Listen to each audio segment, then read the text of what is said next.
relationship to your work. I think that's what's the most important piece of it right now, because we're talking to you. You know, who comes to see it, what makes them come see it, what you care about them getting, and what piece of that whole system is really kind of broken, which we've also spoken about. Well, I think that, you know, it's only been a concern of mine fairly recently. Maybe I'm 62, so in the last 10 years, I felt that it wasn't my job to question issues of audience and what they're getting from what I'm doing until I felt that I'd really, you know, plumbed out my vision and figured out how to make it as articulate as I could make it. And then I started to ask, you know, in my early 50s, really what is my civic responsibility in this field? And really to culture in general in the United States. And I felt that because of the nature of my work, which has a very populist bent to it just by accident, because in so many ways it's very formally stated.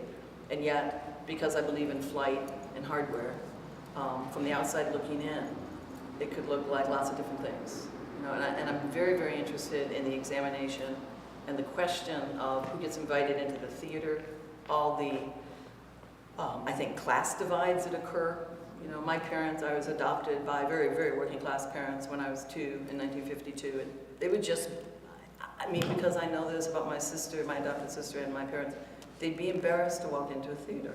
And these things just started to occur to me about 10 years ago, and I thought, well, what are the signals, the sort of incubated signals, or the hidden signals that are in the ticket system?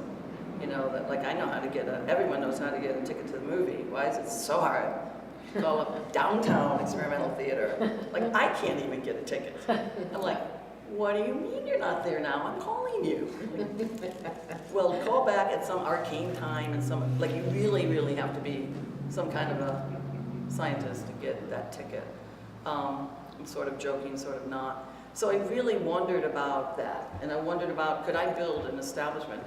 How do you do something that's about attraction, not promotion? Because clearly people like to congregate in particular ways, and I'm of course most focused on the young people. You know, most focused on what are they doing socially? How do they get together? You know, and do they really want to sit in a dark corridor with rules of behavior that they're just simply not interested in participating in? And there's been so much talk on a lot of those panels. You know, it depends on what's on stage.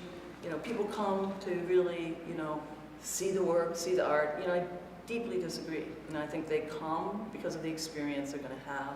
And part of it's on stage, not a lot of it, oddly enough. I think I'm in the minority in holding that idea. And so we opened up Slam, which is a garage in Williamsburg, and just by virtue of kind of word of mouth and a viral sort of expansion out to a 10-block radius and beyond, I realized that, you know, you can take over the industry 2 minds at a time. You know, as long as you're just kind of paying attention to each person you cross paths with, rather than the larger gestalt. Williams doesn't really discuss the thing we were saying, which is the glass ceiling and the dance world. Right.